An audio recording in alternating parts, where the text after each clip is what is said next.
How's it going, everybody? Welcome to another episode of the James Loud Podcast. And today our special guest is Chris from Dosatron. How are you doing today? I'm doing good, brother. How are you? I'm doing good. Great. So Dosatron's been around a long time. I've known you for, 5 or 6 years. We've talked on the phone a lot. Yeah. Maybe even more than that. Yeah. I think the first time I got your number maybe was from Cord Nunez. Yeah. When he was working with you guys were working together, and Cord's one of my old friends. We've been friends for 30 years. Yeah. Small world. Yeah, absolutely. Yeah, and that old project down in, Central California that you got, was one of those projects that you stuck your hand in and then probably had to get out of. Right. But there's been, it's a lot of that. But yeah, good old Cord, man. He's a wonderful man. He is. He's a great guy. Man. We were personal trainers together in That's a trip. 2003 at 24 Hour Fitness in Dallas, Texas. So yeah, funny, man. We were working out there, and then he actually went to high school with my wife, and his sister was best friends with my wife. They were really, really close. Wwow. And so good people. He's a great guy. Him and I have some crazy stories together, and we've had a lot of fun over the years. We went our separate ways, but I still talk to him from time to time. That's great. He's a good cat. Well, I mean, it's what we've been talking about a lot today, in our time together. It's just like how small this world is we're in. Yeah. And how somebody that you knew in Dallas, Texas. Yeah. I end up befriending here in Central Valley, right?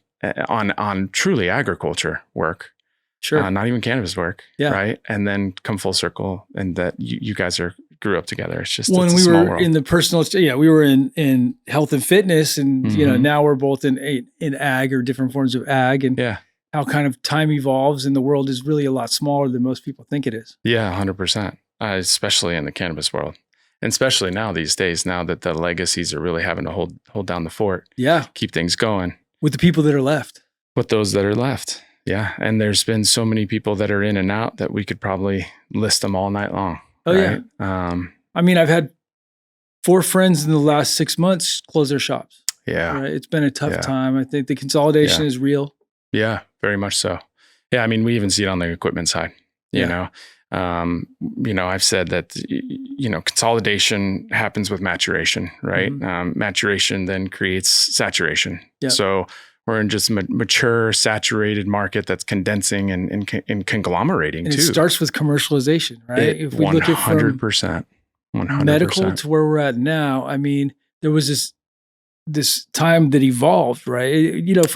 From the time where, like 2013, for instance, like the industry's evolved so much since 2013. It's pretty wild. It's wild. And, actually 13 is really where I guess I got my feet wet in, traditional or what we consider commercial cannabis cultivation. Right. And that to me was actually coming out here to the good old Max Yield shows here in San Francisco.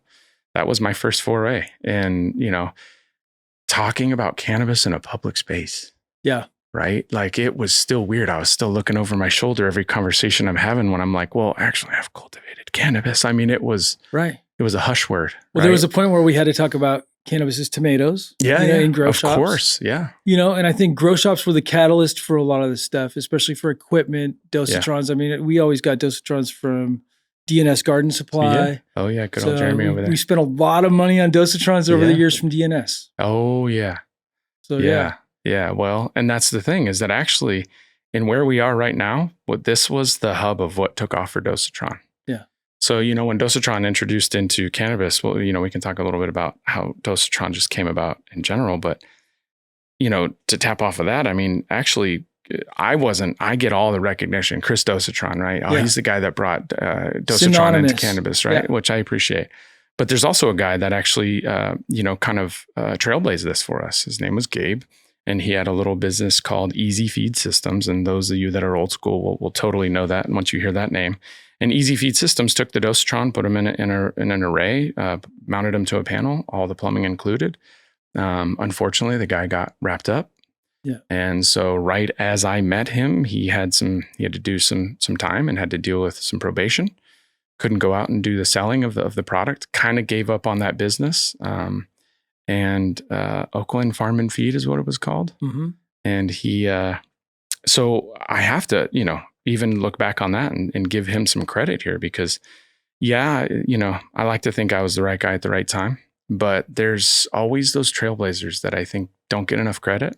Right. And often that's a guy that I try to make sure I shout out at any point, because everyone thinks again, oh, Chris is the man from Dosatron. And, I love that people think Dosatron is my last name, though that's not the case, right? It's actually an awesome last name. It would be an awesome last name. Yeah. And they think I invented Dosatron. No, I'd love to take credit for that, but that's not the case. But for me, it was all about timing, and so much of life is about timing. Right. And so the cannabis industry, and for me, was about just finding something that I loved and being able to do that for a living. Right. So, yeah, it's interesting because before Dosatron, we had like timers and basic irrigation, where there was PVC or whatever. We built these PVC things and had like the 1/4-inch tubing with emitters on them, right? And then everything was on a timer with a pump. It was very, very basic. Very basic. Yeah. Yeah. So, and then along comes Dosatron, which elevates it and completely changes the game. Yeah, I mean, as a guy who had ebb and flood, 4x8 ebb and flood trays in my basement when I started, with 4 1,000 watt batwing, HPS single-ended, by the way, and by someone who had that experience, I was able to, see the change from that into automation. Right. And then I came out and literally called the Dosatron the reservoir killer. So our first few ads were reservoir killer, never clean a reservoir again, right? Because that was the way you wanted to get out of the basement and cleaning reservoirs and filling reservoirs. And back then it wasn't even about filling those reservoirs with a Dosatron, it was about getting rid of them. And that message is loud and clear. I remember when people had their reservoirs in their rooms and they were wondering why they were having humidity issues. Oh yeah, botrytis. Right? Yeah, or they'd have the big square ones under the beds. This was me. I took those, the totes that are synonymous now with transporting finished cannabis, the black ones with the yellow lids. Right. I found those at Home Depot right away. I was like, these are a great reservoir. I'm not going to go buy those, those American Hort. Yeah, I mean, I made a tabletop reservoir that we literally put on a table and used pond liner, like framed it out with wood with pond liner. And I remember one Christmas with my partner, there was a leak and I had to be the one to go in there and find the leak in I believe I was in my underwear and had to pull it up. And then literally he passed me a hairdryer and everyone's like, that's not safe. We didn't die luckily, but used a bike tire kit that, the patch kit and fixed it. And wild times though. And then kids don't try this at home. Yeah. Do not use a hairdryer in water. It's not the smartest thing for sure. Yeah, definitely not. No. And I mean, and again, it just kind of, you think back on like how many basements I flooded before finally my entire basement got a pond liner, and how that was, I mean, that just brings up the memories of like how this was just there was barely any science. It was just figure it out and try to use a little bit of common sense. Along the way. For sure. Yeah. I mean, back in the day, we had to be electricians. We had to be plumbers. Yeah. We had to basically do it. All the GC stuff that we hire out now, for the most part, with facilities, we kind of had to figure it out ourselves, MacGyver it. We MacGyvered a lot of stuff. Yeah. And what I find interesting is that, cannabis growers are some of the most industrious people. Yeah. Honestly, I mean, when we just think about growers in general, whether you grow fruits and vegetables, you grow plants that, you buy at the store for beautifying your home, or you're growing cannabis. There's something about growers that they're a certain breed. Right. And to your point, they learn the trades, they figure things out, they learn chemicals, right? They learn titration. They learn, nutrition, plant health, pathogens, and half of it is still touch and feel, right? Pathogens we weren't really worried about. It's funny because we didn't even really talk about pathogens. It was always pest. Yeah. Mites were the big problem. Oh gosh. Yeah. Oh my gosh. Mites, man. Yeah. Just, you'd open up a window, try to get some cooling. You were trying to use your home's AC system. And, so I remember like having a squirrel cage fan that fed outside, and every once in a while I'd reverse the squirrel cage just to get some fresh air. Cause like at the end, I just couldn't keep the temperature down no matter what I did. Right. This before we had I was putting in mini splits or any of that. And, I remember one time coming down and being like, what is this dust all over my leaves? And never having seen mites that way. And, by that time I was already working in, a 6 acre, gutter to gutter greenhouse. Yeah. So, for me all day long, I dealt with pests, and I had never seen mite pressure like that. Wow. Even in marigolds, Yeah. right? To where it literally looked like someone had dusted my plants. It's the worst. Oh, it's the worst feeling once you figure out what it is too. Yeah, gut bomb right now. Just thinking about it. I remember walking into rooms where the webs, and there's like the little orange on the webs from the mites. Yeah. And it's like, it's a heartache. It's painful. Yeah. Especially when you put in so much time and effort only to have your room destroyed by mites. Yeah. Yeah. So, and then you would harvest and think, well, maybe I can salvage this, and only to have pop rocks in your, when you're consuming. Yeah, totally. Good times. It Good times. But those are all learning experiences, failures that actually end up teaching you something. It's like some guys, their solution, like, let's just spray it with Avid, or let's just spray it with this, rather than like trying to figure out what the underlying problem is. Let's just put a Band-Aid on it. Yeah. Yeah. I think we've come full circle in that. I think the fact that, people are not going to continue to get away with, there's standards now that back then, like, I have to admit, like, we got away with a lot, right? Because ignorance played in our favor. Let's be honest. And both on our side and the consumer side. Yeah. And then honestly, because, our weed was always so much better than any other weed out there, that it wasn't about layering. Well, what can I find wrong with this? It was just, there was so much good about it that maybe some pop rocks, they just thought, oh, maybe this is a new variety. Yeah. Right. So wild. It's funny because we had really good genetics back in the day. I don't think the people back in the day get enough credit for the quality of genetics that were out there and the quality of flower. So and I contribute a lot of that to the passion, right? There was more passionate people. It was more illegal. I think there was less mids, at least from what I saw. There was times where, then the Canadian stuff came down. We call it the beasters, yeah. The beasters. Yeah, for sure. Yeah. But yeah, so tell me how you got your start in the industry. Okay. So I got to go back a little bit in order to kind of tell the story. But so there's kind of two ways that I'm in the industry. There's how I got into cannabis. So, growing and cultivating cannabis and doing that in on the traditional market side. Yeah. And then there's kind of how I got into the commercial cannabis space, because that's it. It's actually kind of an amazing blend of passion and love, and something that I found, let's be honest, the rebellion part of it, the rage against the machine part of it, right? That was really, really incredible to me, to be able to do something that was so beneficial to so many people, and yet it was against the grain.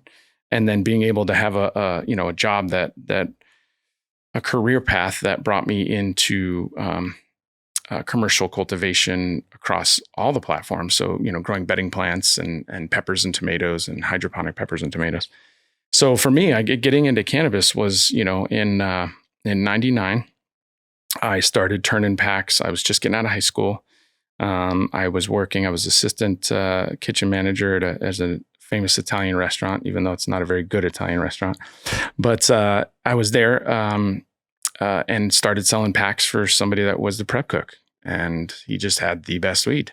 Yeah. And he saw how quickly I could turn packs. They started calling me Swiss, because they're like, this guy can, turn packs. He works with everybody. He's happy to turn packs as quickly as he could. So, that turned into him going to me and going, hey man, why don't we go move out of your mom's house and let's go start a grow. So at 20, I moved out, started growing weed, and all I saw that as was a means to an end. And that end was, I was going to be a rock star. So as a guy who's been playing music since I was 13 years old, my focus was, I had to figure out a way to take 5 guys, put them on the road, pay for their equipment, make sure we had the best of the best, buy some merch, get some recordings, and tour the country. Now, when I say tour the country, we spent time in, pretty much the western side of the US, but it was everything I ever wanted. Driving around in a van with Love 5 guys, 6 guys, stinky dudes, all of us, trying to find $25 motels for us to shower in, and eating Whataburger in Texas, and just, you name it, right? I love Whataburger. Yeah, well, hey, to each their own. What was awesome back then is they had 5 burgers, 5 fries for $5. Yeah. So the guys ate Whataburger a lot, right? Especially when we were in West Texas. But so, the goal for me was just to become a professional musician. And in that, I needed the means. The means was to sell packs. Packs turned into growing. Growing turned into, wow, there's a lot of margin in this. Like I can make a lot more money growing it than just selling it. $4,500 a pound, right? Or I was getting $4,800 a pound. Wow.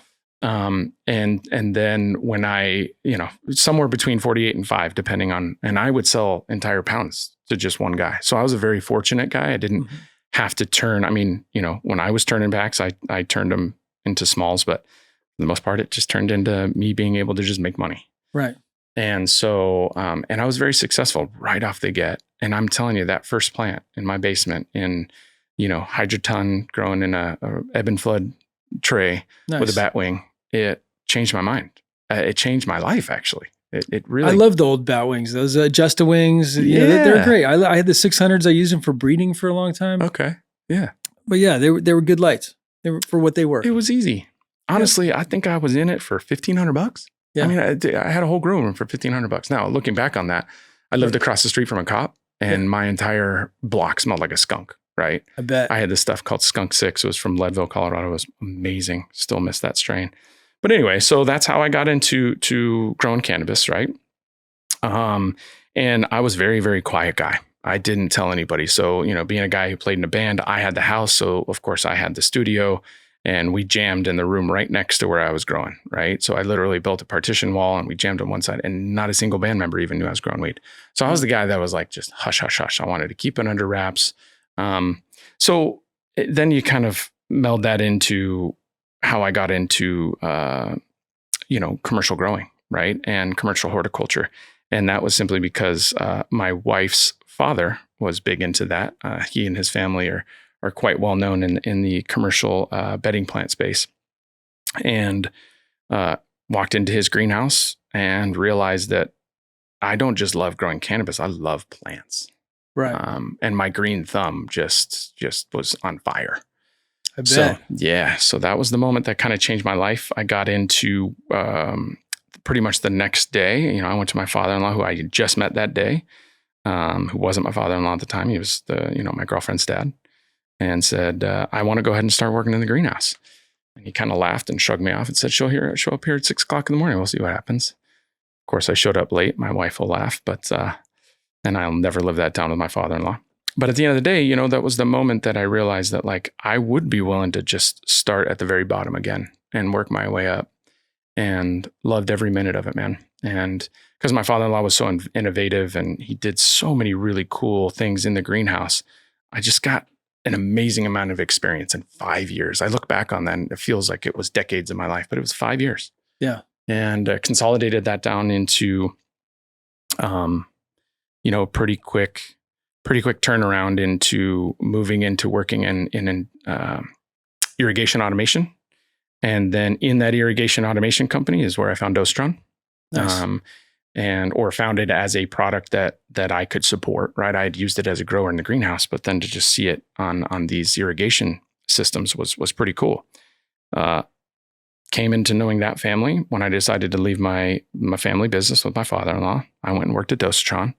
I was good friends with the owners at the time, and they told me, just come here for a year or two and just see what life takes you. We'd like to be a jump off point for you. Really cool. Yeah, it was cool, man. What an opportunity they gave me. Well, they've been around a long time. 40 years. Amazing. 45 years maybe now.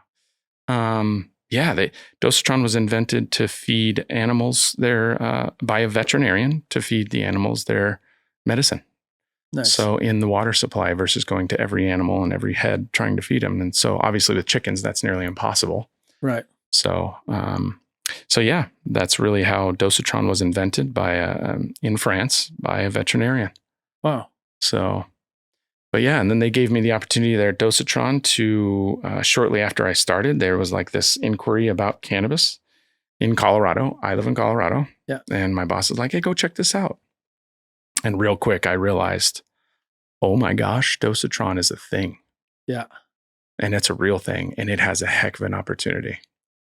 Well, yeah. I mean, I feel like the bigger solution you are, the more money you can make potentially, but also the more good you can do the world and the more change you can make. I like to think that. Yeah. I think the opportunity I was given to impact the industry was simply being a guy who loves what he does, loves the industry. I love the consumer and the consumption side, or I should say I appreciated the consumption side just as much as I do the cultivation side. Yeah. So for me, I think it was just like kind of a perfect storm. Right. And I was very, very fortunate to be the guy that loved cannabis, loved growing, really loved Dosatron. I still say today, if you cut me, I bleed blue. It's in my blood. And so, yeah, I was a very fortunate guy to be able to have that experience. And here today, we've got thousands and thousands of growers utilizing Dosatron. Thousands worldwide too. I've seen them around the world too. So it's not just a US thing. It's you guys are a worldwide. That's right. You saw them in Malta, and you saw them. Yeah. All over. Colombia's got them. People in Colombia. Yeah, big time. And again, a lot of that comes from traditional horticulture, agriculture bleed over. I mean, what I think is so unique about cannabis is it lived on an island for so long, even though it's just like everything else. Right. Right. Well, people want to treat it different, but like grown outdoors, it performs really well as a row crop, especially like autoflower. Yeah. Right. And so it's no different than any other agriculture thing if you look at it the right way. And, there's some different passion behind it, but I feel like tomato farmers are really passionate about tomatoes. Yeah, absolutely. Yeah, absolutely. So yeah, it's one of those things. It's like with any form of agriculture, the people that are doing it are really passionate about it. Just like cannabis. I mean, but cannabis people want to think that they're the most passionate about cannabis, and they're more passionate than other forms of agriculture. And I don't think that's true. So I would agree. Though it's a little different when you're a consumer. So I always say smokers that are cultivators and that are common sense cultivators. Maybe they don't even have to be crazy artistic cultivators, which we all love those as well. They're the ones that really, I think, bring the validity to what we're doing and why we're doing it. Right. They're going to consume what they grow, and they're going to grow what they like to consume. Right. And we're also smoking it, right? As opposed to eating it. So it's a little bit different. There's nuances. It's like cigars, how there's nuances with cigar smell. Like, I mean, there's chocolate notes and leather and all this stuff that most people think it just smells like a cigar, but it's the same way with cannabis. It's like cannabis, you get all these different flavors. It's the most cultivated plant on the planet. There's more varieties of cannabis than any other species out there. Just in your list. Yeah. Literally. Yeah. It's a beautiful thing too. I mean, the variety, the potential too is so great. I mean, on the drug discovery level, it's great. I mean, so many different levels too. And then even with the connoisseur side, with the directions that we can go with the plant. And then the entourage effect on top of that. Yeah. So like what I guess where I was going with my thought is that like, and what other plant is there that it's not just about the look, the taste, the profile, the amount, but it's about secondary. Yeah. It's about that once you consume it, how it makes you feel. Right. And I don't know very many things out there. And even when we think about like alcohol, right? It's pretty close to the same effect once you're on a particular type of alcohol. Mm-hmm. I mean, I'm sure we can have a nuanced conversation about that, but truly, like when I drink whiskey and I get a buzz from whiskey, it's a whiskey buzz. Yeah. It's familiar. I know what that's like. But when we try a new variety of cannabis, there's this moment of unknown that you just are not quite sure it's going to have the same effect. And sometimes it's exactly what you're looking for. Right. And sometimes it's not quite what I was aiming for. For sure. It's interesting because like with tomatoes, it's more subtle. So it's less noticeable. And people eat organic produce because it makes them feel good also, but it's more of it's harder to pinpoint exactly how it makes you feel better. Whereas cannabis, the effect is like after you smoke it, you get that effect and you're like, okay, well, it was short-lived high, long effect. Yeah. It was this type of effect. I got sleepy. I got hungry. It woke me up. Nervous. I got, gave me anxiety. Anxiety. Made me have to go to the bathroom. Yeah. I mean, maybe coffee is similar in that sense, but I just think about any other plant on this world or anything that we really enjoy and consume as humans. Cannabis is just very, very unique that way. Right. It's beautiful. So, it's amazing, beautiful thing. I mean, I think wine to a degree can be like that. There's subtleties in there, subtleties with the effect. Yeah. You know, people that are wine connoisseurs. I don't know that wine well enough to know that, I guess, you know. Yeah. I mean, I still think one of the things, you know, the sommelier, there's a few people in this industry. One in particular that I can think about who's came out of Boulder, Colorado. I don't know if we're talking about name drops here today, but there's certain people in this industry that they have that nose, they have that appeal, they have the way of expressing it like a sommelier would, right. Where when I smell it, I go, oh, I can smell it's a little skunky. It's a particular terp. I don't know. I can't nail it. And he goes, oh no, there's butterscotch hints and, you know, there's this and this and this. And then copper tone sunscreen. Yeah. Right. Totally. Right. Yeah. And I don't know if that's because he's implanted that in my mind, just like a sommelier. I don't know if the sommelier is actually helping me learn something or he's just kind of helping my brain think it knows what he's trying to adapt, you know, or I would think that, I mean, there's people that have super palates, right? There's super tasters. They, you know, people that can differentiate stuff. And I feel like, I mean, I worked for a company called American Culinary Chef's Best when I was a chef for a little bit.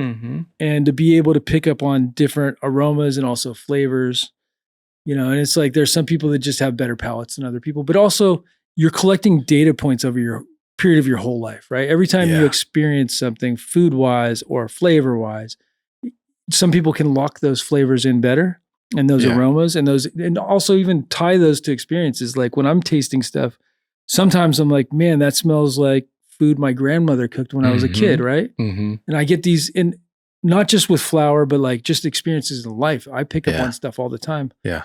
You know, and I think if you're consciously doing it and you're consciously collecting those data points, you get better at it. Yeah, I think you nailed on something. I think there's also a demographic within the people we work with, both on, I mean, you talk about food specifically. Yeah. And both of us having had that experience, you know, it's highly sensitive people. Yeah. There is a lot of highly sensitive mindsets in what we do. And that high sensitivity also maybe leads you to be a consumer because that kind of mellows you out. If you find some equilibrium in consumption, right? Right. Because you're a highly sensitive person. So you're thinking a lot. You're nuanced in all of that, you know? Right. Well, yeah. And over time, if like you've been in the industry since the 90s, well, you've been with the plant since the 90s and I have too. And it's like, so we've seen a lot of stuff. So after you've seen a lot of stuff, you've collected a lot of data points and you can really go back. Good point. I can tell you what cat piss smells like in the back of my head. That's skunk and ammonia, you know, like right away. And if I smelled it again, I would just go right back to 1995 or 1994. And it's like some of these things just bring you back. Oh man. You know, especially with our industry and some of the older stuff that has kind of gone away. Yeah. You know, and it's like some of the stuff I didn't like in the 90s, now I can appreciate, you know, and vice versa. Some of the stuff you get so much of it that you just don't appreciate it. LCG. I don't appreciate it like I used to when it first came out. And I think really good LCG is still really amazing. Sure. Right. Yeah. And then there's the commercial LCG that's just, you know, whatever. But like there's stuff that can just be grown absolutely amazing. Even the commercial stuff, there's a reason it's grown commercially, you know, and some of it like Bubba Kush. Bubba Kush back in the day was amazing. And it got commercial, you know, basically it got commercialized. Yep. And it got grown by a lot of commoditized. It turned into another thing that was everywhere. But back in the early 2000s, we got this soapy Bubba Kush that was soapy and gassy. And it was like Irish Spring soap. And it was so amazing. And everybody wanted it. And it was very expensive, very delicious. And I still have that implanted in the back of my head. Same thing with the Master Kush. That was the LA Master Kush. For me, it's something we called the cough, which I think now has been deemed the Fort Collins cough. Right, I did some Colorado cough. It's good. Not the strawberry cough. So no. Is not the Fort Collins cough is like a spear plant, very apical dominant. Very apical. But hashy, it's got a hash smell to it. It smelled, the first time I ever got hash, I was 16 years old. From a friend of mine whose sister had smuggled it from somewhere in Europe. I don't know where. She said Moroccan hash, but who knows where in Europe she got it. She didn't go to Morocco. Right. And it was that smell. It was that I can't ever place it, but I'm telling you, if I smelled it in a crowd of 100,000 people, I would be able to chase that person down smoking that. Right. Because it's that familiar in my mind. Well, it's kind of musky and it's funky and musky. Mm-hmm. And yeah, I mean, when I heard they quit growing, a lot of people in Fort Collins quit growing it because it would grow so tall. Yeah. That, my plant was like 3 feet wide and 10 feet tall. Right. And so, wow. Yeah, it was pretty cool. I did breeding with it. I crossed it with the banana Skittles. I think those are still available on the site. We still have some of those left, but like it's funky. It's special. It's very super special. Yeah. And I'm the same way with that. I feel like that one, like the stem rub, I would smell the stem, and the stem was unique on that. The stem rub. Yeah. Everything about it was unique. I still haven't found anything. HB1 is very similar. What's an NL5 Haze cross? So, correct. Yeah. Yeah. So NL5 Haze by HP1 is what I think it was back in the day. But I ordered that from Mark Emery, myself. My wife actually smuggled it across the border from me in Canada. Sorry, babe. I'm calling you out. But that NL5 Haze crossed with the hash point was supposed to be it. And I phenoed that for crazy, could not find it. Wow. Could not find anything like it. Now, that was the closest I ever got to it because it kind of had that hashy, tall, really long, dark red hairs and just as dark green as you can be. There was no purple on that plant whatsoever. It was dark, dark green. You could give it the coldest temperatures and it's still going to be green. Oh, like literally, green, that's green. What happened to me when I was making seeds. We went a little bit longer in the season. Everything else was turning purple, including Blue Dream was getting nice and fucking pink and purple. Sure. And like literally Blue Dream will do that. It's a beautiful hue that it puts out. Yeah. But that Fort Collins cough, like green. Yeah, it didn't get purple for me at all. Yeah. If anybody has their hands on it, give her brother a ring. We can get it for you. No problem. Man, I'd love it. Yeah. We'll see. TC. That's true. TC. We can get a TC. Yeah. I mean, Colorado's known for flower too. Just like California, Colorado had its own scene with the flower, although it was the driest conditions. Like it is the driest conditions. Crispies. I don't know if you've ever heard of that. Yeah. We call them the Colorado Crispies. And that was honestly, I'll never forget the first time that I saw people whole plant hanging. It was like a moment of like, you learn something and all of a sudden you just feel like a child all over again. Like you feel like you should have known better. Yeah. And that was one of those things. I remember hacking all the buds off. Number one, I was growing these giant buds, things like Sweet Tooth and Island Sweet Skunk and, Skunk 6. And the candy before the candy. The Mothership. The Mothership was amazing. Oh my God. That was Sage. The Sage, totally. I'm a huge fan of the Sage. Mojave Richmond, I'm good friends with Mojave. Oh, that's God. A winner. That's a winner and a half. Yeah. So all of those back in the day, I'd grow some big fat nugs and I'd have to harvest it, break it up as quick as I could and put it on screens. And then 5 days later, I bagged it and put it ready to rock. Wow. So when I came out here and people are like 10, 15, 20 day cures, I'm like, what? And then I see whole plant. I'm like, wait, if I would have done whole plant, who knows how good my weed could have been. Yeah. And by the time I really started full commercial Dosatron in the cannabis industry, I had to stop growing. I started having children. I was traveling all the time. That first year I was at Dosatron, it was like for probably first 5 years, it was 70-30, 70% on the road and 30% at home. Wow. And I had 2 little kids, brand new kids. So I thank you, Amanda, for all the years of support. But that was a difficult time. But for me, I had to quit cultivating cannabis. So to go back out, it was just like it ripped my heart out to have to stop. And to go back out and then to see everything being done, it was like, I felt like I didn't know what I was doing anyway. So I'm kind of glad I quit. At that time I felt just foolish because but you went from the period where it was like the closet grows, the small garage grows, to commercialization, people blowing it up with huge projects in LA. Yeah. Oh, DTLA. I mean, just pulling in through Skid Row and going to the nastiest buildings and then just seeing these huge grows inside of it. Yeah. Pretty wild though, how fast it happened too. It was so wild. Because for years it was like the indoor grows. We were going to shops. I was going up to the Garden Spout in Willits to get the 5-gallon the Dutch pots, the square ones. Yeah. Literally imported. They were $5 a piece. Yeah. That's right. Not cheap. And we were growing in octagons. for a while. We did flatbeds, we did octagons, we did a bunch of stuff. I love the octagons, but we grew walls of larf.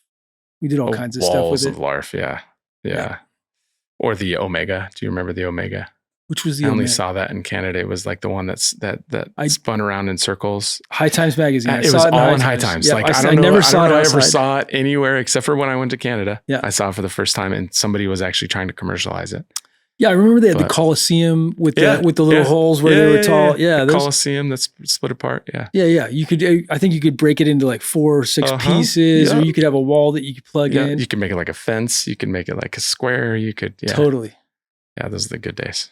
Wild times. I mean, the technology, and then I think we had a bunch of stuff to choose from. Sometimes we'd have 20 inputs with our grows. We do it simple now. It's like with the Dosatron, we keep it real simple.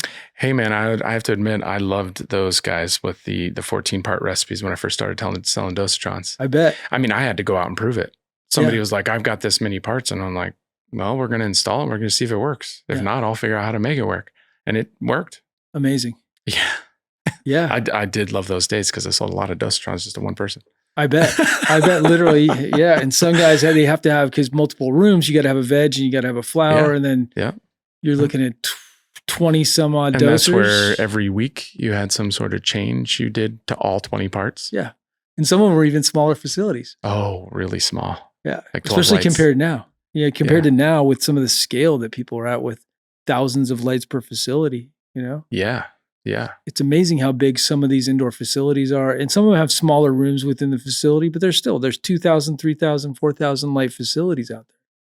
There's 400 light rooms. Yeah.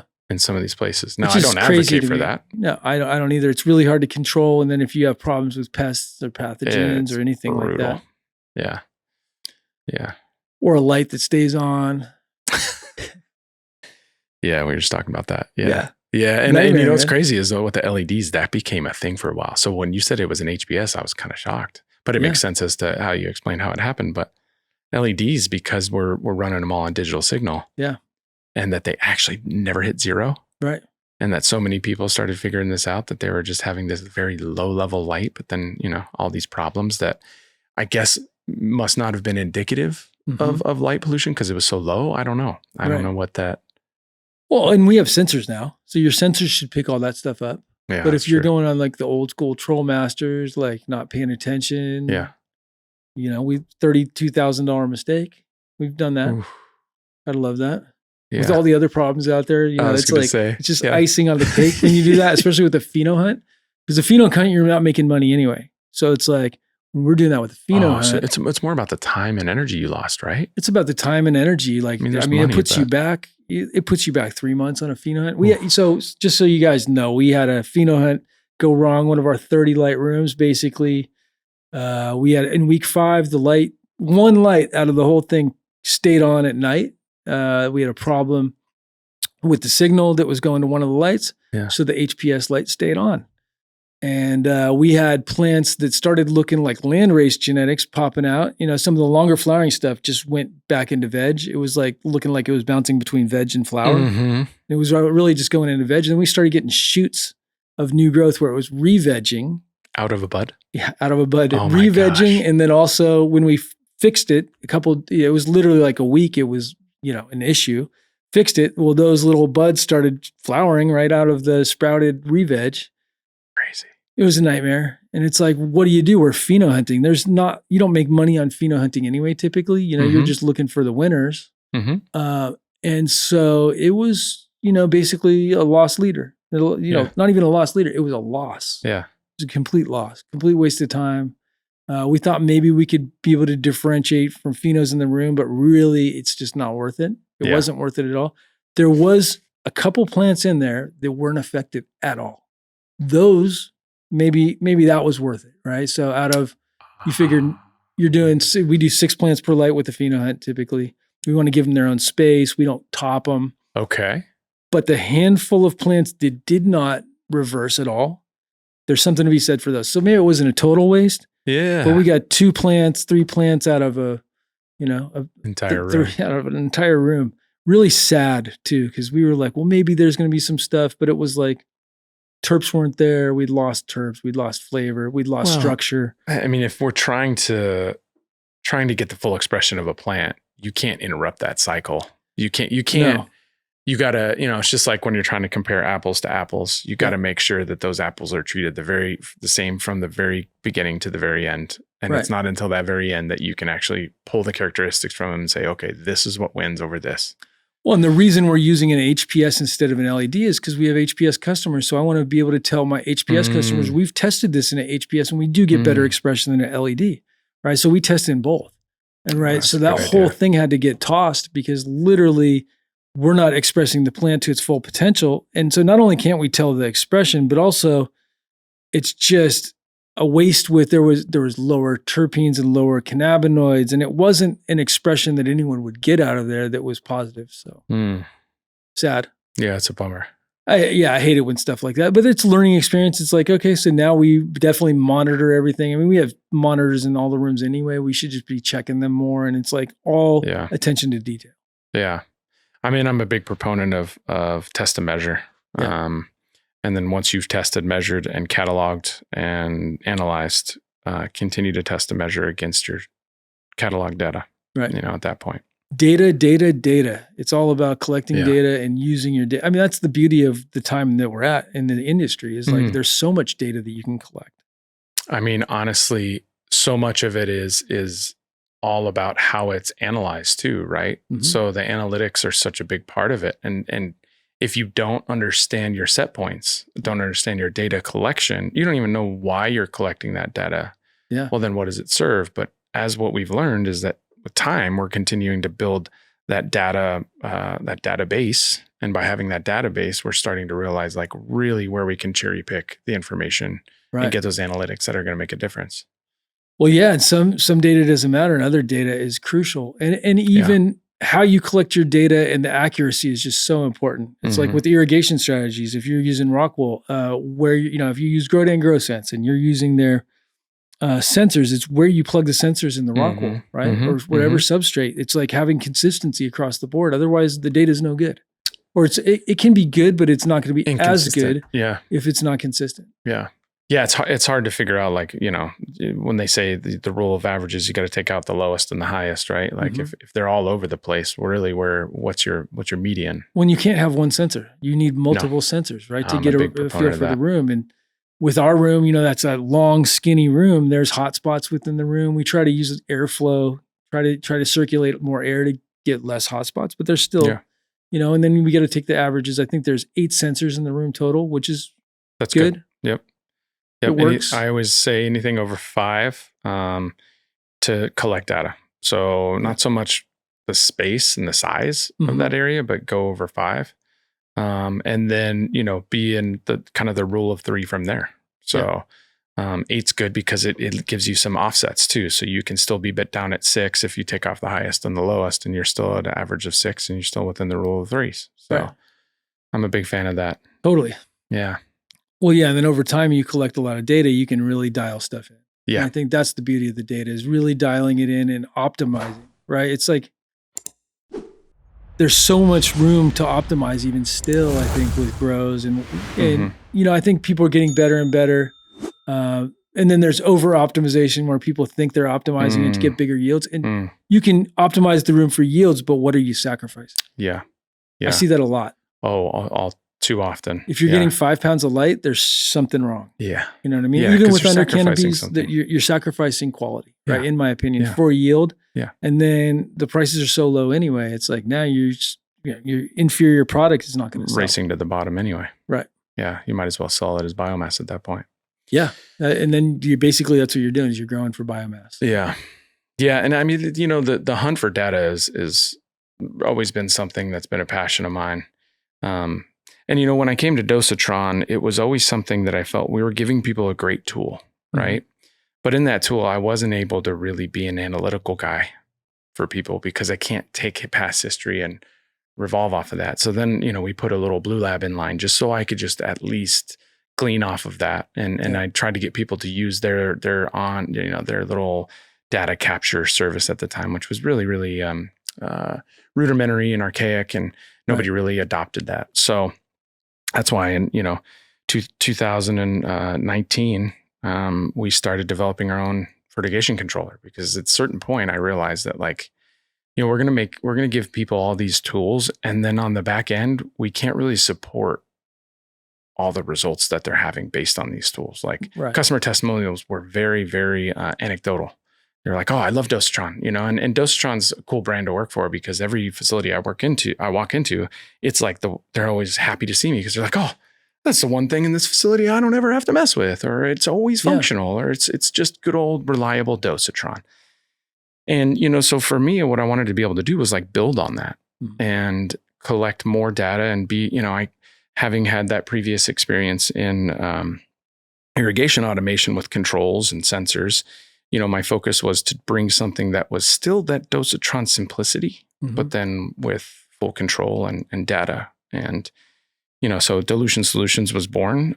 We created a controller that's a full fertigation suite, and now we can centralize all of our platform into, you know, Dosatrons or whatever fertigation pump of choice. That's what's great, is we're agnostic, so we can deal with any fertigation pump, not just Dosatron, and bring it in and house all that information, structure that data so that it's palpable, that you can take it in, and you know, provide a platform that's simple for growers, that's not overthought, that's not tied into all of this, all their other building automation controls. It can be, you know, integrated, but it's standalone, so that process, because obviously, since it's near and dear to my heart, fertigation is an incredibly crucial process. Right. And it's not easy to do right when you start digitizing it. Believe me, it's actually easier to do with Dosatron than it is to do it when you have to go to a digital platform. Right. Because Dosatron's just good old reliable. It uses water pressure. It's mechanical. It's just stupid simple. It's stupid simple. Yeah. It really is simple. It is simple, and there's no reservoir. It's no reservoir. It's no reservoir. And yeah, for sure. I think a lot of people back in the day used to put the reservoirs in the room, and they were wondering why they had humidity issues. Right. And it's like so many people had those big rectangular reservoirs or the square reservoirs under the tables. Yeah. And what a pain in the ass. Yeah. What a pain in the ass. So now we've gone to, it's funny, full circle, right? It came out as a reservoir killer. And now what we're seeing is more in the consolidation and maturation of our market. We're seeing more people going to batch tanks. Yeah. So, well, there's a good reason to go to batch tanks, because batch tanks, there's kind of a secondary test point. We're testing things. We can mediate if we want to. We can, you know, change the temperature of the water. We can add ozone. We can add chemistry. We can turn it over with a pump and keep pH perfect every time. So there's good things about batch tanks. Right. But it had to come full circle, because I had to tell people that they could get away from batch tanks, which we call reservoirs back then. And then now with batch tanks, I never call them reservoirs, because there was a distinguishing line, right? But yeah, it's true. I mean, fertigation continues to be kind of an evolving science in the practice and how it's adopted. I think it's really evolved over the last like 12, 13 years. Yeah. It still has room to evolve. Yeah. We're still just kind of figuring it out. It's funny, lights around the same time. Yeah. Totally. Is when lights evolved. Literally. Totally. Like I saw the first double-ended, and I'm like, was I missing something? Like, was this out? And then, you know, it wasn't. It was like they came on, and all of a sudden the Papillon, and there was all these brands that were just like. When they were originally designed for ag as well, right? Yeah. So they were designed for cut flowers, I believe, in greenhouses. Correct.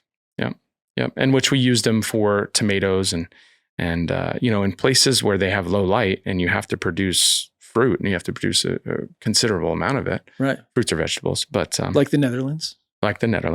You end up with a lot of artificial lighting. And that's really what took it. Yeah. And I don't know if you remember a brand called PL. I don't think so. Okay. So they were kind of like the big wigs in lighting because they were one of the first to do like refract testing and just like all this cool stuff. How about this? They were the first to like publish those findings and really show that their lights were effective and efficient. Nice.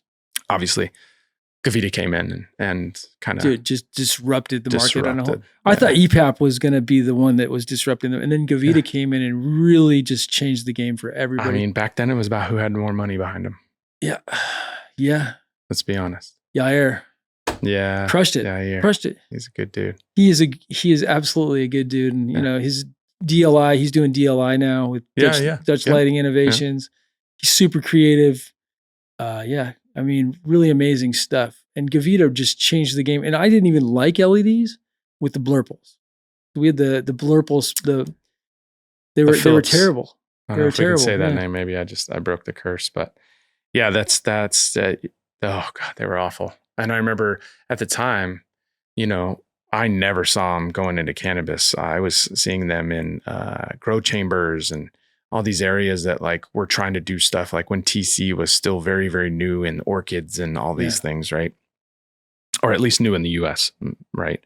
There was a lot of those blurple lights, and man, I remember leaving those places and seeing green for hours because it's just that, whatever that spectrum does to your eyes. You got to have those green glasses. Yeah, to go in the blurple. Really for eye protection. But I've never seen any amazing flower come out of a blurple. No, and I said I'd never use LEDs, but I've said this multiple times with feminized seeds. I said I'd never make feminized seeds. I was wrong. Most of the things we do are feminized. I said I'd never use blurples, or I'd not even blurples. I said I'd never use LED lights. Yeah, totally. Most of what we do is LED, and then autoflowers was the other one. It was like so now I'm like, well, maybe every time I see something, I'm like, no, it's terrible. It's like, okay, well, maybe take a step.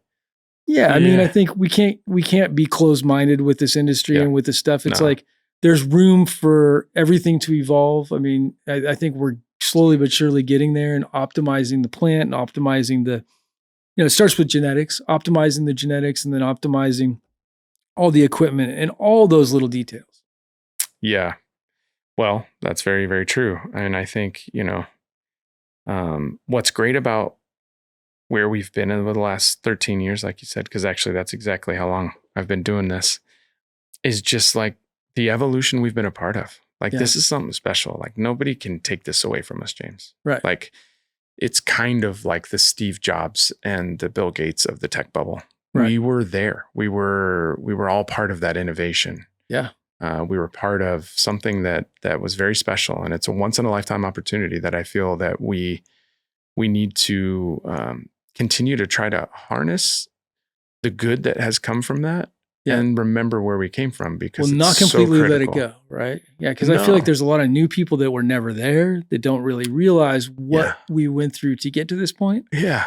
And then they think, oh, the genetics sucked back in the day. It's like, no, that's not true at all, right? And there's so many things. It's like we grew good flower. There's amazing things, and there is the commercialization that's gone on within the industry, and it's become commoditized. And so, but there is still, the soul is still there. There's still passionate people. There's passionate people that watch the podcasts all over, the cannabis podcast. Yeah. Yeah. And there's there's some really good podcasts out there. For sure. Yeah. And there's, I think what I see, there's kind of like this distinguishing characteristic right now. And that is those of us that are legacy, I think, and I don't mean this in to say that the evolution, everything we've been talking about is not something that we strive for and that we continue to want to try to push that evolution. Right. But I think all of us kind of have this little bit of nostalgia for what it used to be. Mm-hmm. Even though when the medevac would fly over the house, I'd go run downstairs and turn all the lights off because I didn't know if it was medevac or if it was the cops. For sure. So, man, I think that nuance of how we got here and then the nostalgia that goes along with that, I think it's something that we have to treasure. And one of the things that I'd like to do is see more basement growers coming back, right? And I mean that in like whether the legalities are what they are. I'm not advocating for illegal behavior, but by God, it's that's where the best weed comes from. Yeah, right? Small batch craft, and people that I want to see. In traditional agriculture, we have something called FFA, Future Farmers of America. Nice. And I'd like to start an FCA, Future Cultivators of America, right? And it doesn't even have to be America; it could be the world. Sure. But even at Dosatron, like I've gone back to the drawing board and kind of pulled an older product off, dusted it off the shelves and created the hobbyist cultivator, right? And the hobby cultivator, the whole idea is that it's a low cost, $1,500 for 4 pumps. You can run any liquid that's 4-part. You can buy as many of these systems as you want. You can buy it as an individual pump. But the idea is like, I wanted to make something cost effective and simple and easy. Yeah. And go back to the craft because I want to invest in the craft grower, right? Well, I think part of the problem with commercialization has been that we've gone away from the experience, right? Yeah. And we've tried to, if we pigeonholed it into this, okay, well, it's like alcohol, it's like tobacco, it gets you this effect, right? Yeah. But that's not the case with what we're doing. No. And so we really need to come full circle and go back to, okay, well, how does it make you feel? What is the experience all about, right? As a breeder or as a cultivator, we're providing experience for somebody. It's so much more nuanced than just it gets you fucked up. Very much so. Very much so. Honestly, like I don't like getting fucked up. Yeah. That's not why I do it. Right. For me, consumption's about putting my feet back on the ground. Mm-hmm. It just has a way I can be the maddest or most frustrated I can be, or specifically when it comes to human interaction. Yeah. There's something about that perspective of my feet get, and it's not just like a gentle set on the ground. It's like all of a sudden you're awake, right?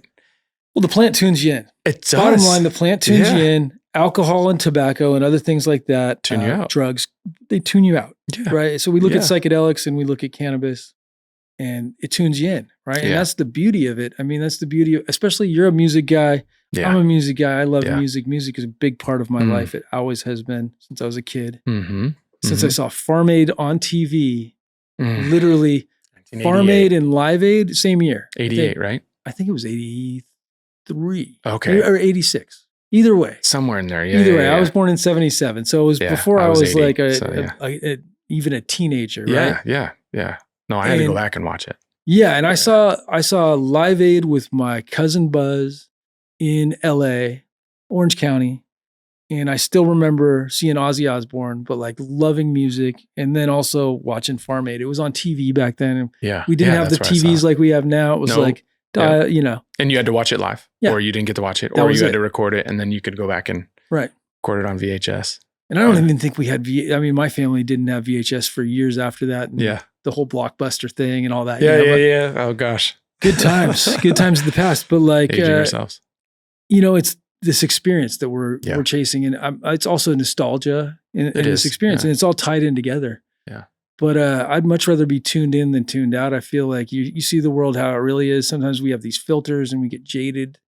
And sometimes we need to lift a couple of those filters off. We get frustrated over stuff. And I believe this plant can make the world a better place in so many regards. Yeah. I feel so fortunate to have put myself in a position to understand that like life is not just at surface level and that thank God for psychedelics. Truly. I mean, cannabis is a part of it, but cannabis is like the foray. It says, here's what it's like to open the envelope. Do you want to see what's inside the book? And once you open the book, that's psychedelics, right? Yeah. And for me, I think it gave me perspective. And the reason that I consider myself a humanitarian at my core, meaning that I want to see the preservation and advancement of humankind as a cooperative in concert movement, is simply because I saw the world for what it is. And that is, we're all just a small organism living on a giant organism that's hurling through an amazing amount of other organisms at light speed. Yeah. So you take a deep breath into that and you realize like what we are as people.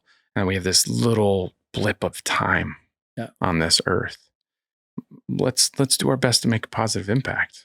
Yeah. And being in this industry, I think it has allowed us to see the fruits of our labor right in front of us. Yeah, at times can be frustrating. I mean, corporate takeover is never fun, right? Because what that means is what you've loved and what you've put your passion into, somebody has monetized, commercialized, and conglomeratized. Yeah. And when that happens, it takes... And everything I've been through in the last few years, all of us have been through. Yeah. You know, I'm speaking from personal, but there's so many of my friends in the same boat. I think it it harkens back to like, we have to remember that this was going to be a journey and that there is no destination in mind except for ever expansion, right? So I want to see more expansion of people's minds and loving and caring those around you, trying to make best of human nature and trying to do this as an experience that everyone should be able to have the opportunity to enjoy. Though I know there's plenty of people who go through life and don't enjoy a moment of it. Yeah. Those of us that have that built into us, and let's be honest, are willing to take a step into the unknown. I think it's something that you can't take away from us, and it, I guess what I'm trying to say is it like brings us together at a higher level that like people like you and I, we don't even really have to have a lot in common because we already have so much in common. Right. Just by where our feet are planted today. Totally. So, yeah. And I think struggle is a good part, right? It's what it can define you, but struggle, I think it's what makes you who you are. And if you don't struggle, you're not getting the whole life experience, right? There's something about struggle, and we don't want our kids to struggle, right? Like we don't want the children, the next generations. We want to make life easier for them, but really struggle. I think struggle is important, because you need the sour and the sweet. You need to experience the sour for you to appreciate the sweet. Yeah, right. Absolutely. And I think that right now there's a lot of tough times for people. I've gone through my share of tough times throughout my life. Yeah. And I realized that struggle is just part of the human experience, and struggle's okay. And once you can start realizing that struggle's okay, you can even be happy when you're struggling. Right. And I think that's one of the toughest things to accept sometimes because life can be so hard. But we're just so blessed in so many ways just to be alive. The statistics and the possibility of us being alive in this moment and in being in this room, it's like billions to one. Yes. Right. And the fact that we're here, that's pretty friggin' special. It's pretty amazing. Yeah. Right? And we're able to talk about the fact that we get to do what I wanted to do when I was 18 years old. Yeah. My 18-year-old self would be like, big thumbs up. Oh, man. My 18-year-old self would be, I guess it's actually very similar to my 45-year-old self. Yeah. It continues to be thankful and realize that like, man, I didn't have to be a professional musician to be a rock star. Yeah. You know what I mean? Like this plant and this industry has allowed me my own rock stardom in a sense. And whether it's in my own head or not, it doesn't matter. My point being is that like it allows us to meet, I think, and exceed the expectation we had for ourselves. Yeah. And I think that because shit, man, I didn't ever think, I actually had more of a realization in my own mind that I would be a professional musician than I'd be a professional cannabis. I'm not a cultivator per se anymore, but I'm in a professional cannabis business. Like it didn't click back then. Yeah. Because even though legalization was being talked about and it was like, 215 or sorry, not 215. 215 was happening here. That was the original one. Yeah. That was happening here. I didn't know what that meant in my little basement in Colorado. Right. The network, even with, THC Farmer and everything else, the forums, you still felt like you were in this very, very tiny bubble. Yeah. So to be where we are today and the fact that I travel all over the world and I speak openly about something that I love so very much is more than a gift, man. I don't know. I hope my children get to have an experience, and I don't know what that will be, but I hope they have an experience like I've had in life. Totally. I feel you. I mean, it's just so blessed on so many levels. And it's like, I think circling back to psychedelics, it's like, I think one of the beauties of psychedelics is you learn that you're not special. But you are also special, right? Everybody's special. Yeah. Right. And so, but you're no better or worse than everybody else. And we're all connected more than we could even understand with our egos, right? We take away our egos and we're all the same. We're all the same. We come from the same stardust, right? Yeah. Like literally. Yeah. And so once you kind of start appreciating that, then it's like, you realize that diversity is a good thing. Yes. Yes. It's what brings flavor. Yeah. Everything we just talked about nuance and flavors, and think about if we just grew the same thing over and over. And it was, and I'm not knocking a particular strain. I just know it's popular right now. But, when we had Blue Dream or LCG or, just go with that and just consume that. Mm-hmm. I feel like I wouldn't even consume anymore. I think if it was just the same thing day after day, kind of like, and again, not knocking high end or craft tobacco. Yeah. But if it were just a Marlboro cigarette every day, I don't smoke cigarettes for a reason, because it's the same thing all day, every day. Yeah. I love the spice of life. If it was just cat piss, I think I could get by. But I would say that would be the one exception. I'm not saying there's not a strain I would love to smoke every day, but guaranteed. But if it was the same thing over, you get fatigue. To a point, you get that fatigue. Yeah. And I think that's also just in society where we are right now. We're all so tired. Right. And and I think the one thing is we fall in love with something and then we just overdo it. Like with all the purple candy gas, we got rid of all the green weed for a while, right? And I mean, not all of it. There's still guys in the hills. They're doing the Lord's work. There always has been. They're never going away. But as an industry, we went towards like, it's got to be purple for whatever reason. That's a quality indicator, which to me isn't necessarily a quality indicator, although it's great with some genetics. Yeah. But we start losing the diversity. And that's where, there's problems with the plant that come along with losing diversity. So, it's this wild thing. But, they did it in the 90s with haze in Europe, and we went through the same thing now with cookies and all these things. And there's going to be this new renaissance of us going back to green flower, that has different nuanced effects. I feel like the effect conversation is going to come full circle, and we're going to be talking about the effects of different things. And I mean, the flavor's tied to the effect, but I think we really need to have that conversation, especially as breeders. Like, how does this thing make you feel? Yeah, I don't hear people talking about that entourage as much anymore. So I know I mentioned that earlier, but like I remember when that was like the hot term. Yeah. And I don't know, man, that hit for me. When the first time somebody said like, well, you can have, it was a friend of mine in Oregon, and he said, you can have this terp on this profile of cannabinoid, and it's going to hit different than if you put that terp on this cannabinoid, A versus B. And the way I looked at that, and I mean, it hit, I was like, absolutely. Because I've smelled certain strains. Yeah. I know how I'm going to feel just by the way it smells. Right. Totally. I'm the same way. But I think where that was lost was when we went from the medical dispensary to the recreational dispensary. Because the first thing when you went into a medical dispensary, they were like, well, what effect are you looking for? What are you looking for? Yeah. How do you need the plant to make you feel? Yes. And you had these bud tenders that were like, that's what they were all about, was telling you if you had something you need for appetite suppression or you need to be hungry, something to help you eat more. I mean, there were so many different things that we talked about that we really don't talk about. Like now they're just talking about brands a lot of times, right? And I think we will come full circle with it. I think it's different in Oregon even than California where I'm, and maybe even Colorado a little bit. Sure. I went to Eden in Colorado recently and I had a really, really good experience there.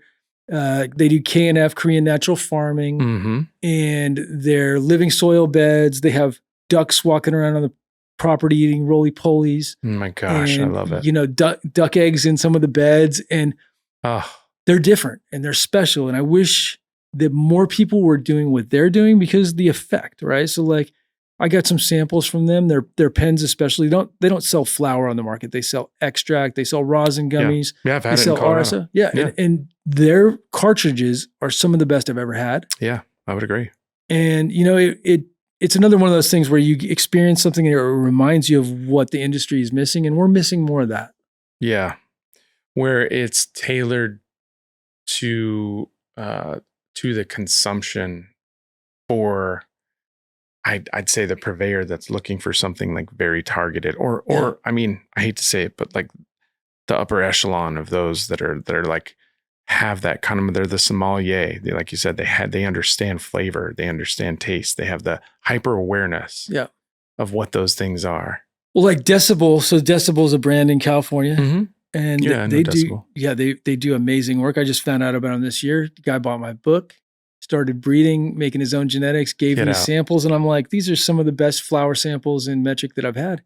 And everybody has their own lanes, and there's lanes for everybody. Yeah. You just got to pick whatever you're good at and double down, especially in this industry. If you're good at something, double down on that. You want to do Korean natural farming and living soil beds, double down on that. Yeah. There's room for amazing, Planta. They're doing amazing stuff at scale. SF Canada, these guys are doing like the top tier products that they're producing is just unbelievable. There's so many good people, and it's like there's so many lanes you can be in too.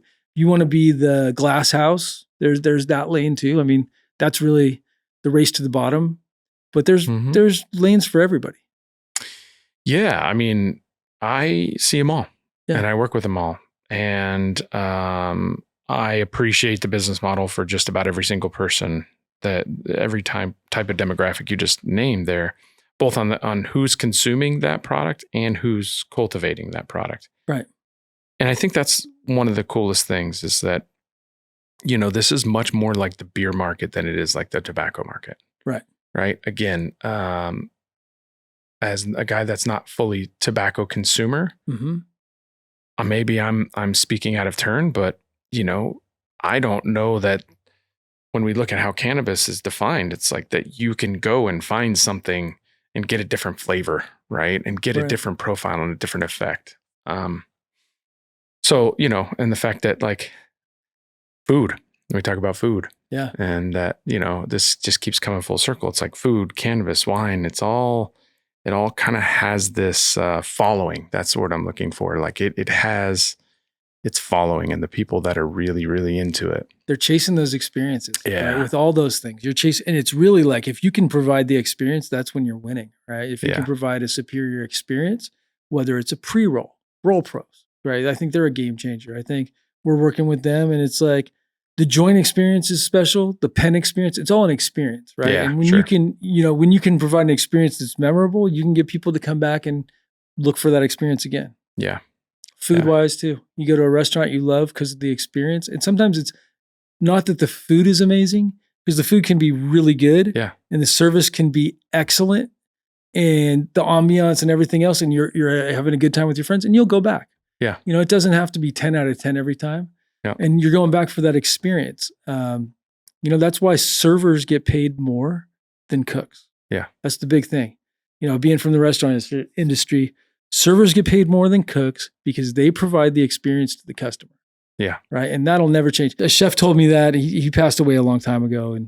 But that was his spiel, and wild. Yeah. And it's funny because I feel like it's similar in just like business in general. Who's going to provide that experience? If they can provide it, that's the one that's going to change things. I think the reason I was successful in this industry, again, when you're behind a solid product, that's a large part of it. So I don't take all kinds of credit for Dosatron. I can't. No, but you guys you became the solution to a problem that everybody had. It was like a universal problem that you guys were able to solve. Yeah. And that's why Dosatron just blew up. Like, and timing was everything, but I think because I cared and I went into facilities, I actually didn't care. I was so excited to see cannabis facilities at scale. Yeah.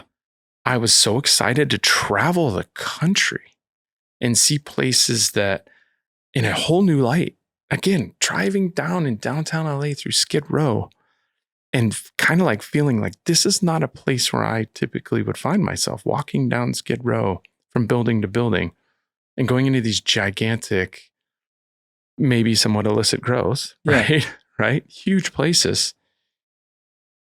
And I think for me,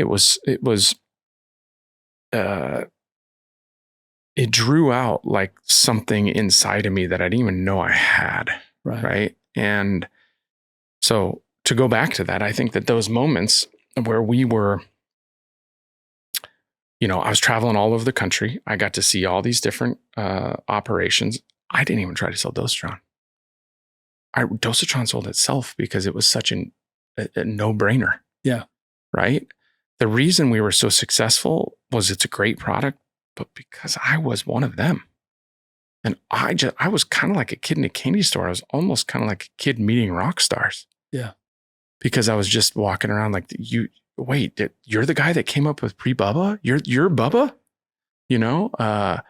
So I don't know, meet Mark Emery, just meeting George Fontes. I mean, all of it, all these people that were I guess, heroes of mine that I never really identified as real people, kind of like you do with movie stars and rock stars, you know? Sure.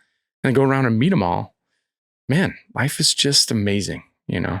And it has been a journey that I continue to pinch myself. And we're just going to have to see what the next adventure is. Well, and it's pretty amazing because we're all putting our little thumbprint on this plant, you know, genetics wise, irrigation wise, moving this plant forward in so many regards from where it was, you know, and it's evolved over the last 1,000, 2,000, 3,000, even 10,000 years. Yeah. Probably evolved with us since the beginning, to be honest. But, you know, and we're lucky enough to be able to put our little thumbprint on what we're doing. Yeah. You know, to move the plant forward, because it's going to be around a lot longer than us. Pretty amazing. You know, if it goes into like what happened with wild mustard, pretty wild. We talk about cruciferous and brassica.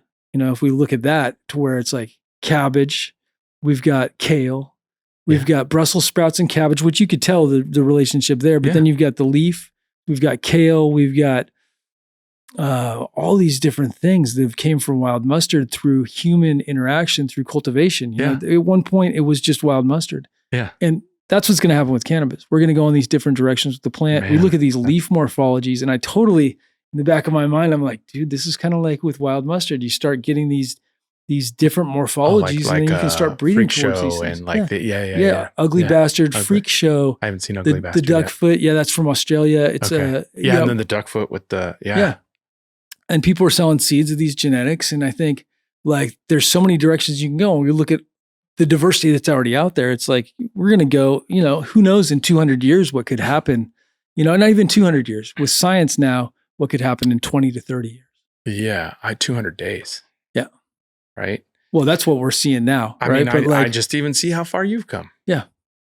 Right? And you see how, you know, like I said, you know, TC was like, it was something somewhat mystifying. It was always like, oh, it's like a little bit too clean and organized for your typical grower. It kind of has to be in its own kind of its own little set aside laboratory. Yeah.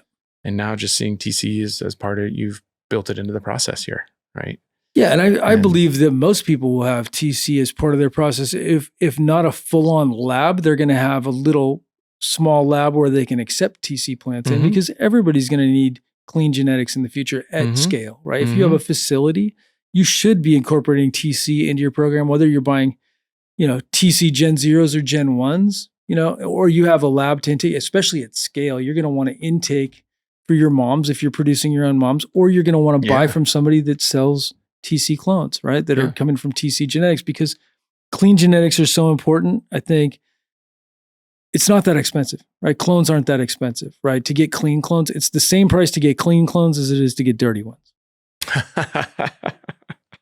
For the most part. The way you put that, except that it costs the same to buy them, but it has a hell of a different cost on the back end. Exactly. Right? Yeah. And if you can start looking at, you know, your costs and what that produces, like the difference, especially with hoplite and viroid, if you get that in your facility, what that can do, you know, and I think Fusarium's another one that gets confused, right? A lot of people are like, I got hoplite, and it's actually, you go test it, it's actually Fusarium. Fusarium's everywhere. Fusarium is actually in your water supply. Yeah. And the reason that it is because it takes 10 times the amount of chlorine to kill Fusarium, Pythium, Phytophthora, which are all waterborne plant pathogens, than it does to kill E. coli, Listeria, and all these other things, right? So why? Well, because we can thank all of the traditional farming and agriculture for all the pesticides and chemicals that they've dumped out in order to eradicate those waterborne pathogens, which for a very long time they thought were airborne pathogens. So they were not realizing what they're putting in the water was going back in the water and creating super pathogens. Yeah. Those are the types of things that I think that, you know, we as cannabis farmers, we have to think about the regenerative process. We have to think about this being a full circle. And you know what's really cool is that industrial hemp can actually pull things like heavy metals, and cadmium being one of them, which cadmium, by the way, you're exposed to cadmium, there's like 100% chance you're going to have something. Right. That's what it's a bioaccumulator. Yeah. So, and it'll remediate soil. Right. Well, yeah. And it's just about everywhere. Cannabis is a bioaccumulator, right? So Right. like it'll basically, you can remediate soil. They're using it in Chernobyl. 100%. And too funny that Dosatrons, we actually have environmental cleanup companies that use Dosatrons to pump oil into like groundwater, and then they suck the oil out, and the oil actually grabs a lot of those toxins. Amazing. And pulls it back out, and then they can purify the water again. Wow. So it's like, when you talk about like just the way that the world works, what's cool about Dosatron, and I'm not just always trying to bring it back to Dosatron, but being a water-powered device, it is in everything you touch. Yeah. Did you know that every chicken that you ever consume at some point in its life saw a Dosatron? Every piece of pork you ever had that's grown in American soil has seen a Dosatron. Every car you've ever washed has seen a Dosatron. I know about the cars. I'm blown away by everything else. Every machine that feeds the car parts, coolant, Dosatrons. You think about where Dosatron lives, it's everywhere. Oh. Dosatron is the most pervasive dosing pump in the entire world. It is everywhere. If you think about a process, Dosatron's doing it. Yeah. Printing circuit boards, feeding animals, you name it. And it's everywhere. Wow. So I had no idea, to be honest. And it makes, I knew about car washes because I've seen them. Yep. Right, at car washes, they actually have the Dosatrons, and I'm like, pretty cool. Yeah. I didn't realize, I thought it was repurposed for that, but it's like 3-color foam is I think largely, that's not my market, so I'm not speaking, but largely Dosatron. Yeah. And I mean, everything, you name it. Dosatrons, we can put bleach water into a mop bucket.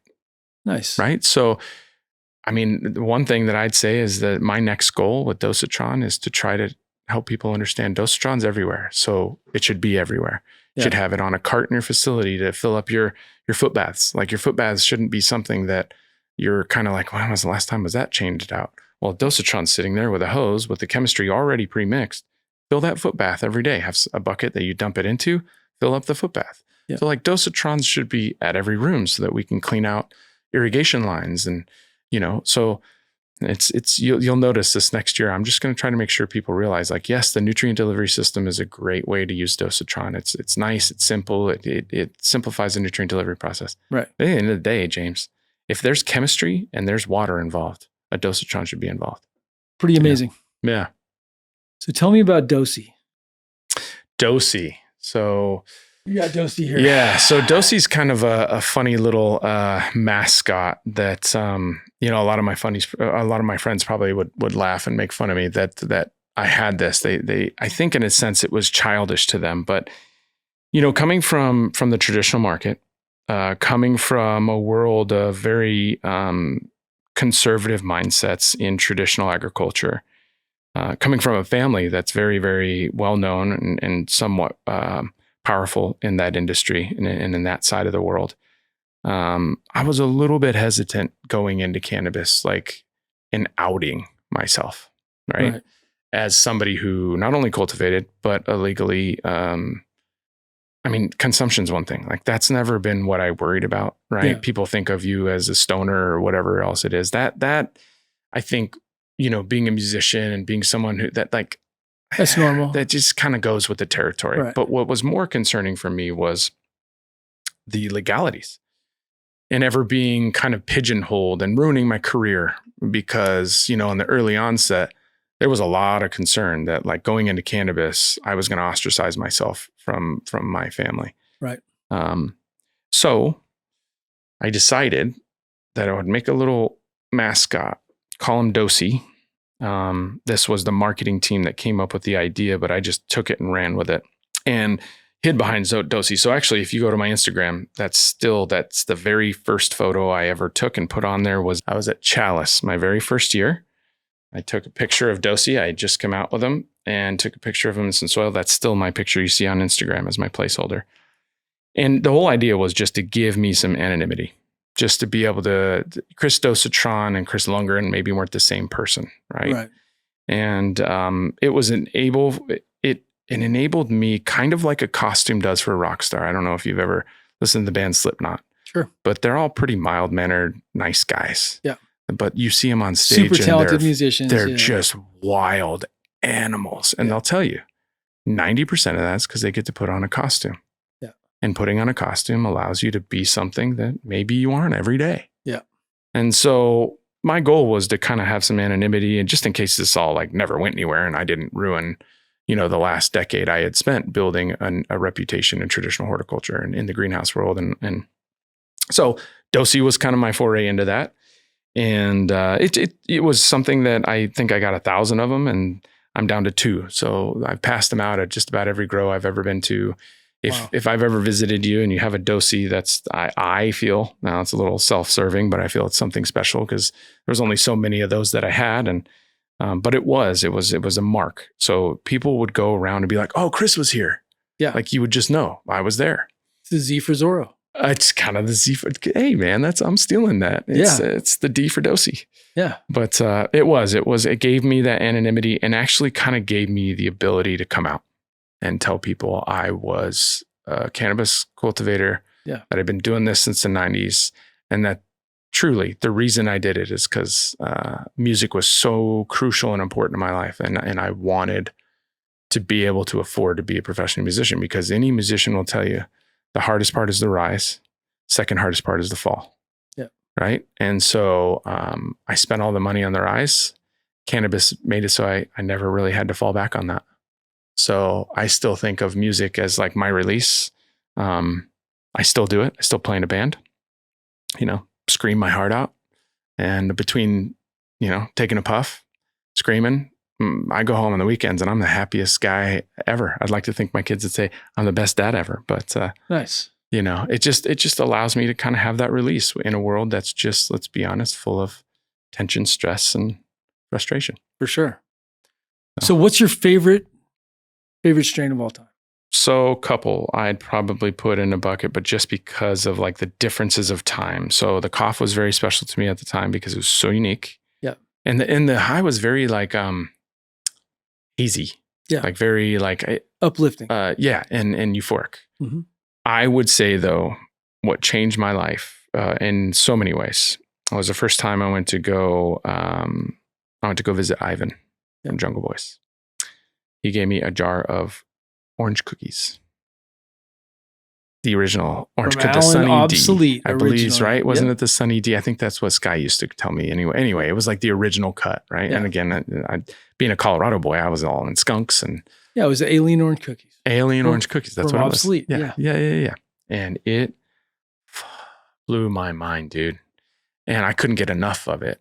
Yeah. And then I got my hands on Tangy, and I like Tangy because it was like a little easier to smoke just like during the day, because it was like easy. It was like a easy smoke. Yeah. That was some of the best smoke though, for sure. Like that's super nostalgic too to me. Dude. Yeah. And I just like, I don't know if there's anybody out there doing cookies anymore, orange cookies at all. Or I haven't seen it in a long cookies time. Or Obs maybe. Yeah, I bet he does. I'm sure. Yeah. I mean, I've seen some coming from him last year. He had a batch of some stuff, but it's been a struggle for everybody. Oh yeah, absolutely. And I think so. I'd have to say, orange cookies, Tangy are up there. Nice. Just effect, smell, and just that moment in time. And yeah, I didn't even know what a Jungle Boy was. No disrespect, Ivan, but I had no idea. When Tangy is one of the most hated strains now, but it was the most awarded strain of its time. I don't get why it's so and I hated think it's on. Mild, right? I think it's not the strongest. It's a good daytime smoke. So people like to hate on Blue Dream. They like to hate on Tangy. But come on. Grown They're so properly are smoke. Amazing, right? Yeah. And there's a reason it won so many awards. Not just because it was unique, but because people loved it, right? Yeah. And so, and then Jungle Boys, I feel like, that was the first facility that you were in, right? So it was the first facility that was using Dosatron. When I looked on Instagram, when I started my Instagram account, I looked up Dosatron. There were 3 pictures. Yeah. Hashtag Dosatron. And 2 of them were cappuccino machines in Italy. Wow. They're called a Dosatron. Nice. One of them was Ivan's picture. I didn't even go on. I just clicked the picture. I didn't even go like to the profile. And I said, commented, "Hey, I'm Chris from Dosatron. I'm your Dosatron guy if you ever need anything." He hits me up, I want to say 12 hours. I mean, it was the same day. And he said, I need someone. I just lost my grower. I need someone to come show me how to services and work on these Dosatrons. It's like, I'll be in a plane. I was so excited. Yeah. And had no idea that I was meeting, the famous Jungle Boys. I had no clue what that even meant for probably months and months after that. Until other people kind of started being like, oh, yeah, I saw your post on the Jungle Boys. And I was like, what? Yeah, those guys were killing Instagram from the beginning, right? Dude. Like they were really blowing Instagram up. Shout out to Ivan and all the guys. It's dude, like he's crushing, yeah. Between him and Juice and just the stuff they turned out, and the product was fire. I mean, he flew out to Colorado. I took him on a greenhouse tour, and it's so funny because I look back on that now and I'm just like, oh my gosh, I didn't even know what I should have been showing him, but I just took him around greenhouses, traditional bedding plant greenhouses. Wow. And just to kind of see technology. And at the time I didn't know what could be adopted into cannabis, how big it was going to get, any of that. So, but I'll never forget, he came out there. Remember the indicative gold jar? He had that gold jar, right. the gold medicine jar. And he had a whole entire suitcase full of them that he carried on the plane in LAX. Savage. And flew. Yeah, dude. Like 4 pieces of clothing and just gold bottles. Wow. And he flipped it open and he handed me, I think at the time it was wedding cake. So again, thanks for the love. Another one that changed my mind. I was like, oh my God, I never really liked gas, but whatever kind of gas and cookie and the baked good this was, that wedding cake was something very special too. But so the original wedding cake, there was a handful of good phenos. Then there was seeds of it, I believe. And so because there was so many different phenos, it maybe got a little bit of a bad rap, but old school wedding cake was so good, dude. Like it was bready. It was like one of the, besides cookies, it was the most bready thing out there. Like it's been created. 100%. And I had not experienced cookies myself yet. Yeah. Cookies, just plain cookies. I had Thin Mint. Yeah. And I had orange cookies. And then I had the wedding cake. Wedding cake was the first time I smelled a baked good. Right. Personally. Yeah. That like, I opened the jar and I was like, it smells like I just walked into like a Mexican bakery. Like with those got that good dessert old like bakery smell. Yeah. For sure. With like those I call it bready, but that's what it is. You know, and like cookies has that for sure, like the original, and even Thin Mint has that breadiness to it. Yeah. Yeah, a little bit. Yeah. But also like a mint that came off hot, like almost like that old sage. Right. But so if you had one piece of advice for your younger self, what would that be? Give yourself a break. Yeah. Life is about endurance, right? So yeah, give yourself it's a break. The marathon, man. Right? Where yeah. It's not the sprint, it's the marathon. It's not about the destination, because the destination is death, guys. Yeah. Right. It's about the journey, and it's about living in the moment. I totally agree. Yeah. I don't think I really thought that there would be a moment where slowing down to smell the roses was more important than getting there. Yeah. And I think, 45 years old, think I'm about halfway through this thing, maybe a little bit more. Yeah. Just take a break, man. Just be easy on yourself. Love yourself. Care about yourself. Take good care of yourself. At 45 years old, I'm starting to realize like, ooh, maybe I should have done a little better job of taking care of myself. Eating right, exercise, and all that stuff's important. It's just all, it's cyclical. It comes in life, and you get these moments where you feel like definitive. I'm going to do this with my grab the health. shit by the horns. Man. But it's a slow, steady progress. And now when you're on the other side of it, not having taken care of myself for a good couple decades, I just went hard on this Dosatron thing, man. Yeah. There's a reason that there's thousands of these out there and there's thousands of Dosatrons out there. I went hard. Yeah. But they're everywhere. They're everywhere. Yeah, they're everywhere for sure. But my wife and kids deserved more, I think, in hindsight. And I've got great partner. She's an amazing woman. I've got great kids. Yeah. Great home life. Very, very supportive. But just take a break, bro. Take it easy. It's all going to come with time. Because every time I slow down, take a breath, and when circle back to perspective. Yeah. Moment of perspective, a reflection. It's when I can slow down and realize, like, man, I am one lucky dude, So I'd say that's it. Good stuff. Well, so if people are looking to find more about Dosatrons or Chris Dosatron, yeah, where can they go? Well, Chris Dosatron, you've got Instagram. I don't do a good job with Instagram. I'm sure most of you probably heckle about it. I feel like you go through waves. I do. I go through waves. It's just so overwhelming, right? I get too overwhelmed. I'm a perfectionist. Anybody that knows me, I'm a little too much of a perfectionist for shit like that. But listen, Dosatron.com is a great place to learn about Dosatron. We have a great distribution network out there, but hit us up on Instagram because that's somewhere that we really focus in on this particular industry. And honestly, search Dosatron on YouTube. It's everywhere. And the thing about Dosatron is that it's formed around the grower. Mm-hmm. So our number one, whether you're growing pigs and chickens, you're growing plants, or you're growing in some sort of facility, controlled environment agriculture, or you're just putting it on cars. At the end of the day, Dosatron is one of those, by being a water powered device, it kind of has a full circle effect. So, honestly, just all you got to do is type in Dosatron in Google and it'll come up. But for sure, you're always welcome to check out the videos. And, at the end of the day, if there's one thing I would like everyone to leave with, is just know that, simplicity and getting back to the basics should be the focus for people that are overwhelmed. And don't take this so seriously.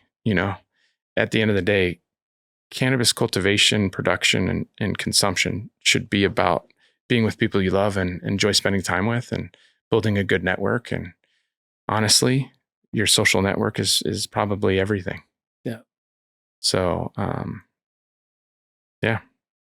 Well, thank you so much for coming on the show today. I look forward to doing this again. Yeah, let's do it again. Next time we'll talk more music. Well, yeah, and I think, we're going to have some other shows too. So cool. there's potential for some other stuff, and we can definitely talk about music. I love music. I love talking about music. Yeah, me too. Yeah, it's like we can do some road shows. We can go tour some grows. There's all kinds of fun stuff we can do. Yeah, man, absolutely. Yeah, if you like heavy music, I love it all. I mean, I got my Grateful Dead shirt on. Yeah, but I love everything. From heavy to 70s folk and country music. I like it all. Yeah, me too, man. Heavy is great. Some heavy is great. Yeah. I like good music. Yeah, that's where I'm at too. See, I can't just stand like the heavy screamy or any like twangy thing just because it is. Well, it has to be good music. Guys, it all circles back to the experience. So thank you so much for the experience today, and we'll do this again soon. I look forward to it. Thanks, James. For sure. Thank you to our sponsors. Thank you guys very much for your support. Thank you guys for watching. Please like and subscribe down below.